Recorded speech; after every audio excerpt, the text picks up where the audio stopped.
And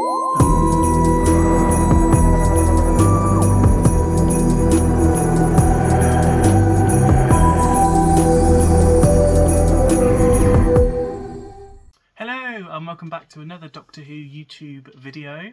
Today I'm going to be reviewing The Star Beast, which is the first 60th anniversary special that aired on the 25th of November 2023. I'm sorry that this review is slightly late. I have been meaning to get this video out. So these are my initial feelings and also my thoughts after rewatching it about 3 or 4 times now. So yeah, let's dive straight into the video. So obviously it opens up with the Doctor and Donna talking to the audience, breaking the fourth wall. And I personally feel like this decision was a good decision in terms of getting new people who haven't watched Doctor Who before up to speed and allowing them to understand what's going on. However, the only thing I will say is the green screen usage was a little bit weird with David. I feel like the first shot from the brand new Disney Plus era with, you know, all this massive funding and, you know, they've been going on about how incredible this budget is, to have that as the first visual for me personally was a little bit weird as a choice stylistically. I feel like they could have, you know, Donna was in a scene and talking to the camera, so I feel like the Doctor could have maybe been doing that too from another different scene. I'm assuming it was something that maybe Disney wanted them to add on later, you know, as the draft was kind of coming on. As I know Russell did initially say in Doctor Who magazine that the first 30 seconds of the show initially started with the London shot, you know, above London. So it was just a little bit of a weird choice for me, but I did like how it established what has gone on previously so that new viewers can jump on and kind of understand what's going on a little bit better than they may have done previously. So the new part is obviously the new intro. I have to say, stylistically, I really do enjoy it, and I think with the new music it works really well. The only thing is there's a few minor things, such as the logo coming in. It kind of comes in a little bit PowerPointy. That's the kind of easiest way I can describe it. Doctor Who has been kind of used to using logos and throwing them across the screen and like throw them in your face, so I just felt like it was a weird choice when you've got such incredible grand graphics. But other than that, I really did enjoy how the TARDIS kind of like surfs through the time vortex, and it seems so much more grander and so much more exciting as a viewer. I think it kind of opens the universe bigger than we've had before in a title sequence. So overall, I do enjoy it, and I think the music works well. I may touch on the music on the outro of the episode later on the video. Then obviously we have the opening scene with David coming out of the TARDIS, and God, isn't it amazing to have him back. I'm so excited to have David back. It's just so incredible. And what I really like is that little smile that he gave as he was walking through Camden. It was just so lovely. He obviously bumps into Donna very quickly and gets introduced to Rose very quickly as well. And I think actually, although the scenes seemed to go really quickly, I think it was really nice to see them together again. And the Doctor obviously tried to avoid Donna, but he couldn't leave her there, you know. He should have just ran away, realistically, but, you know, this is Doctor Who. They wouldn't have a story to tell if it was, you know, that easy. So then the spaceship comes crashing through Camden, and we have got the amazing shot of the spaceship flying through the sky. Donna, of course, misses it, and I really like that running joke that she still seems to miss things. Then obviously Donna and Rose leave, and the Doctor hops into a taxi, which is Sean, which is Rose's dad and Donna's husband. And I really liked that moment where the psychic paper wasn't working correctly because it hadn't caught up. I thought that was really clever. And the conversation about Neris and the charity money in the taxi I thought was really good at explaining why the lottery money was no longer in the possession of Donna and the Noble family. I think this was also a really good opportunity to see what Sean was like. Obviously, we got introduced to him in the End of Time, but it was really nice to kind of see what Sean was like, and I really think that throughout the episode as well, he is just such a calm and cool guy, and he's someone that I would really get on with in real life. Now, the next shot I really want to talk about is when the news reporter is talking to the camera, and it's kind of like the old Doctor Who sort of 2005 talking to the camera and getting us all excited sort of style, and I love that sort of thing. And also just after that, obviously Unit come in and get the reporter away, but then the shot where it shows the factory or the steelworks place and they've got the helicopter above flying and the flames, and the Doctor's obviously doing a sonic screwdriver to get in. I think that was really cool. That visual was really, really good. And I think actually, I remember thinking while I was watching it for the first time that wow, like they've really used the money well here to kind of give that bigger scope. You know, before the fire effects in Doctor Who were good, they were okay, but this was actually really, really cool. And the CGI seemed extra crisp here, and you could see where they actually put the money in to just using extra visuals in situations they may not have done before. Then in the next scene, we find out that the rocket actually landed on purpose in the Steelworks building, and we're introduced to Shirley Ann Bingham, Scientific Advisor 56. I hope that's the right number. We obviously find that out a little bit later on. I felt like this was a really cool introduction to the character, and I'll talk a little bit more about her later on. So next we have a scene that I think is really important, and it's the scene where Rose gets dead named by the gang on the bikes. And I think this is a really important scene to showcase how trans people experience abuse and bullying throughout their life. And even though the decision behind using the dead name may not be the best decision to some, I think it does allow an insight into how trans people are abused on a day-to-day basis. And I think the way that Donna is completely and utterly defensive of Rose is really beautiful. And I think that this sort of scene in a show like Doctor Who is needed, because if anything, it should inspire people and children to not treat people in marginalised groups differently.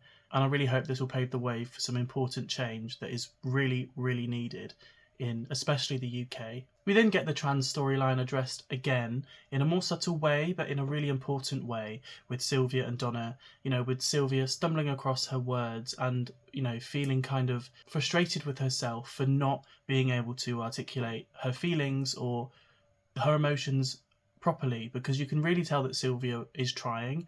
And I think Donna, being someone who is there to support Sylvia as well, is a really good way of showing an audience that even if you get something wrong, just talking about it and understanding that you're not going to get it right every time, it doesn't mean that you are a bad person, and you as a person are willing to understand and learn.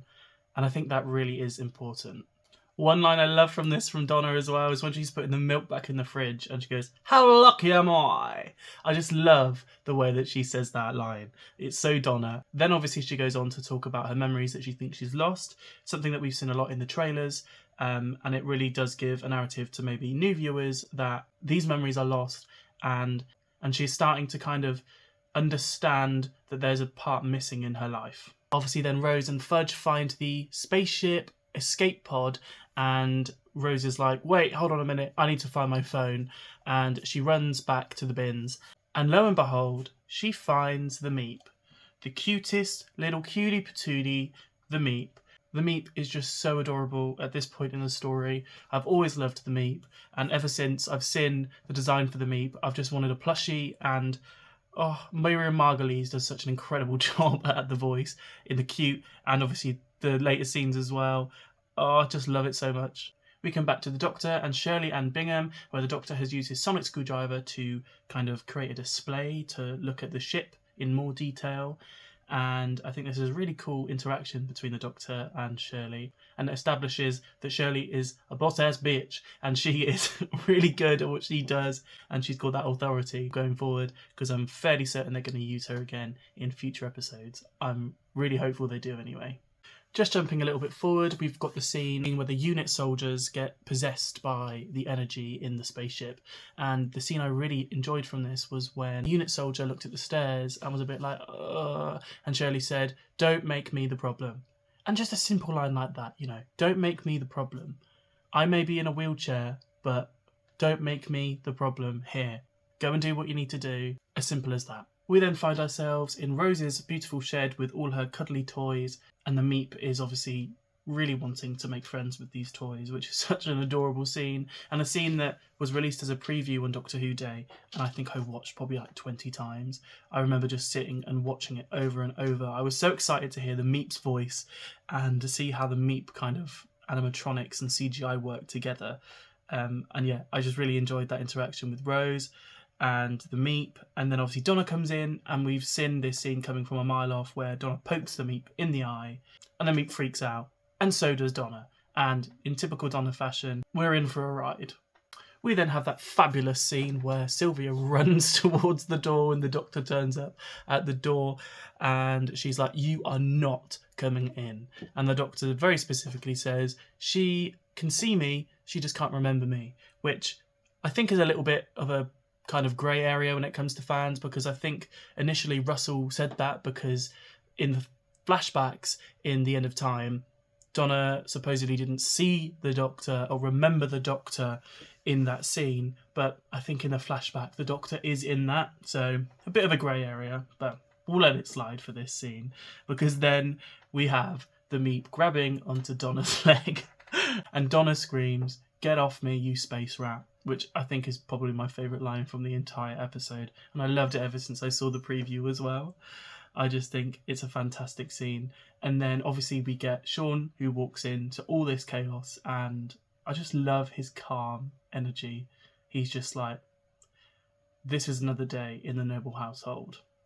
When the Doctor mentions Wilf and he thinks that, Wilf has passed because of the, way that Donna said that he was no longer with us, I remember seeing that live and thinking, you cannot do this to me, because obviously we've seen filming photos of Wilf in filming, and I was like, you cannot erase him. I didn't know whether obviously he had filmed all of his bits, but when we found out that he is actually alive and well and that he's been looked after by Kate at UNIT, I was so thrilled and so happy. So yeah, just super happy that he is potentially and hopefully coming back. We know we've seen his top hat, I think it's a cap actually, a top cap. I'm not really good with hats, sorry. In a tiny clip in what we assume is from the Giggle. So fingers crossed that happens. It all then obviously kicks off, and we have the scene where the Doctor creates a force field on two different sides between UNIT, who are possessed, and the Wrath Warriors. And I thought that scene was really cool. Some people have complained that the Sonic was overused or overpowered in that situation. I do completely understand that point of view, but I think from the narrative sort of perspective, I think realistically, what else could you do? You could just have them run up the stairs, but then you risk UNIT shooting them at the back, and you have the fear of the Wrath Warriors just charging in, and you're not going to get away from that. So I do understand they needed a barrier there. And I also like how the Wrath Warriors and UNIT were too occupied with each other to kind of even realise that was going on. So they make it upstairs into the loft, and obviously we have that moment where the Doctor uses his sonic screwdriver to resonate concrete, or mortar, as Sean says, and Donna corrects him. And Donna takes the mick by calling Sean Bob the Builder, which I just love that sentence. And they're going through the houses, through the lofts to try and get away from the action and get to Sean's taxi. And one thing I really loved, especially on first viewing, was the Wrath Warriors.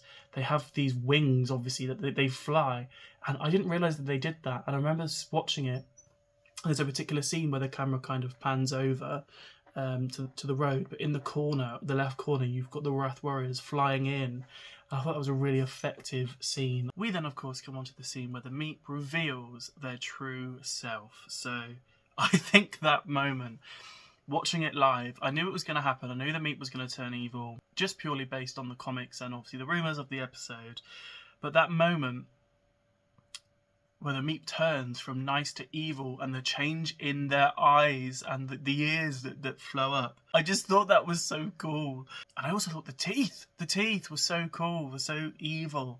I did notice the change in CGI. Maybe I'm being a bit nitpicky there, but I did notice the change in kind of using more CGI on the face, or predominantly or largely more CGI on the face, rather than just the prosthetics or the animatronics and the CGI together.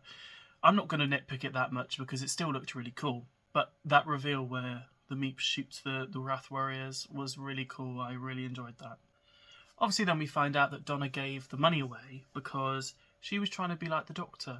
And that's really sweet that the Doctor was there in the back of her mind that whole time. We have the whole meta-crisis thing, and we understand that Donna went through that. But for some reason, even though I'm a massive Doctor Who fan, I didn't kind of think that the meta-crisis was still within her conscience, almost. I kind of thought it was wiped, but still there. which doesn't make any sense, but I don't know, I just really liked that the Doctor was kind of still there and guiding her to make those sort of decisions. We're then back in the Steelworks area where the Meep is in full force, kind of enforcing their evil-esque, nasty authoritativeness, and I really liked how the Meep felt more like a threat here, because you had the enforcement of unit, but you also had the Meep themselves, who was evil and looked terrifying.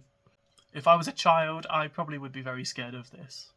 And then the moment where Shirley Ann Bingham uses her wheelchair to stun the unit soldiers who have been possessed and get them to knock down, and then she blows the wall through, was really, really cool. And I think that sort of thing with the representation of disabled characters, obviously we have a discussion with Davros being changed to not represent someone in a wheelchair being evil, and I think sort of using this positive narrative of someone in a wheelchair who's boss ass bitch and really, really cool is a really, really good way of kind of combating that stereotype. Donna then runs off from her family, tells them to go 10 miles away because London is gonna be destroyed by this spaceship, and she meets back up with the Doctor. And obviously we know where this is going, because there's kind of only one way you can go with this, because especially when Donna is starting to remember so much and so quickly, and the Doctor is stuck behind that glass wall that he cannot get through. He needs to get to the other side. We kind of see what's coming, but I didn't understand what was needed to be done until I watched it the first time.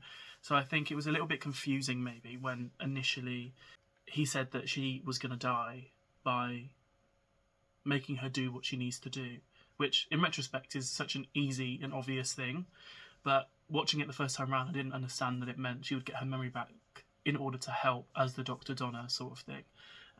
But on second watch I definitely understood that, obviously because I'd rewatched it, but it seemed a bit more obvious, obviously, the second time round. Donna, of course, gets her memories back, which was really, really cool. I really enjoyed how, when she got her memories back, she just full on went into the Doctor and was like, I gave away all of my money.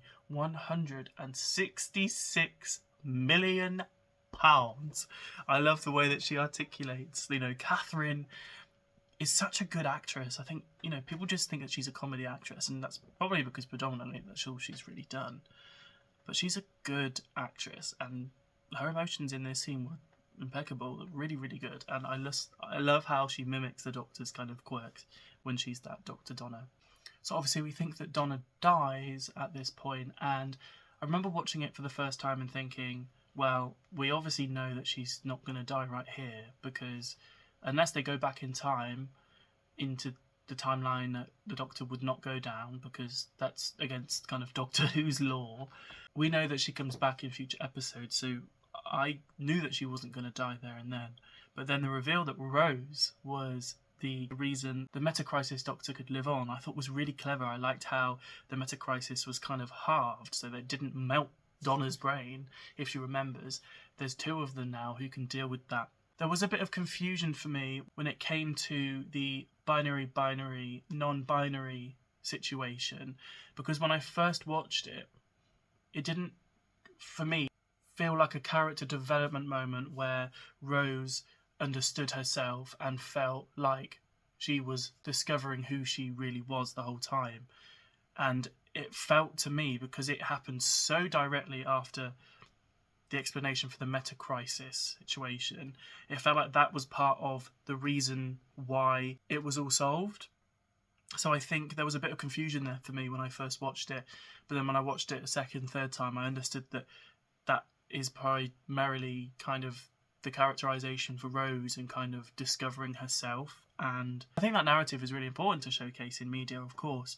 I just think maybe the execution, with it being directly off of the explanation for the Metacrisis, it could have maybe been more thought out and executed a bit better, personally, from a viewing experience. But absolutely, completely valid situation to have within media. The Meep then gets thrown into the sky and falls back to the ground in a lovely parachute. And we have that scene where the Meep says, just you wait until I tell the boss, which I think is really cool. And I don't think it's anything to do with the toy maker, because I think it would be too easy to expect that now. Obviously, if you're a new viewer, you'll won't really know kind of what the toy maker is going to be doing in the third special. But I do think that this is going to be something that we see later on from the specials, maybe something that we don't see initially. I think the male presenting Time Lord and letting the energy go because they were female was a bit of a clunky explanation for just being able to let it go. Just personally because I feel like it would have been better to use that narrative as Time Lord and human. Because obviously, even though Donna does reference the Doctor has been female and they would have been able to get over the situation that they're going through easier or better or at all as a female presenting Time Lord, I think having that differentiation between human and Time Lord would be a little bit more kind of substantial within that situation. But I don't hate the scene. I just think there was a lot within the last end of the episode with kind of gender identity, and I hope that that doesn't alienate viewers. You know, I'm part of the LGBTQ plus community, and gender identity is something that I have personally not ever had to struggle with, fortunately. But I hope that this doesn't come across clunky, because ultimately this is an important topic to talk about. We then have the incredible grand reveal of the TARDIS interior, which is so incredible, and I really, really wish that I didn't see the leaked footage and the kind of artist mock-ups of what the leak implied back probably a year ago, because had I seen this for the first time with absolutely no idea of what was coming, I'd have been blown away. And don't get me wrong, I was still blown away. I think it's such an incredible, incredible interior. I wish I had no idea about it, but that's my own fault for diving into leaks. Although I didn't find it myself the first time, I stumbled across it on Twitter. But there we go. You can't help these things.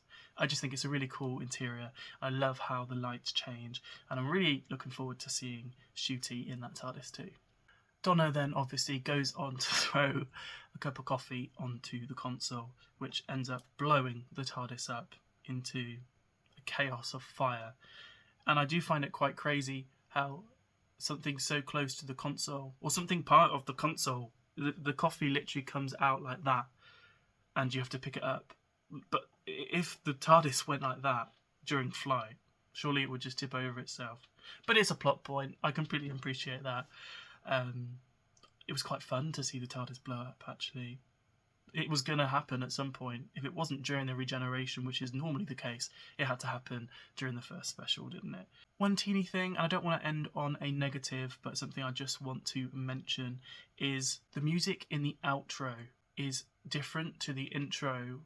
And it's not because of the middle 8 added into it. It's because there's these sort of like maracas and kind of like stick sounds that if you put headphones on and you listen to the outro, you can hear like a like. And some people have said that that sounds like breathing. I can't hear that personally, and I've tried to kind of train my brain to think, imagine you're breathing, or imagine you hear it like breathing. But all I can hear are maracas and sticks. And that, for me, is a little bit too loud within the mix, and I feel like it's a bit distracting. I'm really glad that it's not in the intro, to be perfectly honest, but that's just a little nitpick of mine. I really like the music, but I think the sticks and the maracas should be lowered a little bit. Overall, I think The Star Beast was a really, really good episode. I initially, on first watch, was a little bit kind of bewildered. I was a little bit like, I can't believe this has actually happened. I've been waiting 13 months for this, and 14, 15 years since David Tennant left Doctor Who, which to me is just insane because he's my childhood Doctor. But I really think this was a good introduction, and I would probably give it a 7.5 out of 10. And I can only hope that that rating goes up when I see Wild Blue Yonder and The Giggle, because I think I'm really hoping that as a collective of 3 specials, even though they won't be going into each other coherently, as a collection, I really hope on rewatch when they're all out, I enjoy it kind of a bit more than I did. But that's not to say I didn't love it, because I really, really did. And I'm so excited for the next 2 specials. Thank you so much for watching. Please let me know what you thought about The Star Beast. And please subscribe and like if you enjoyed the video. And goodbye.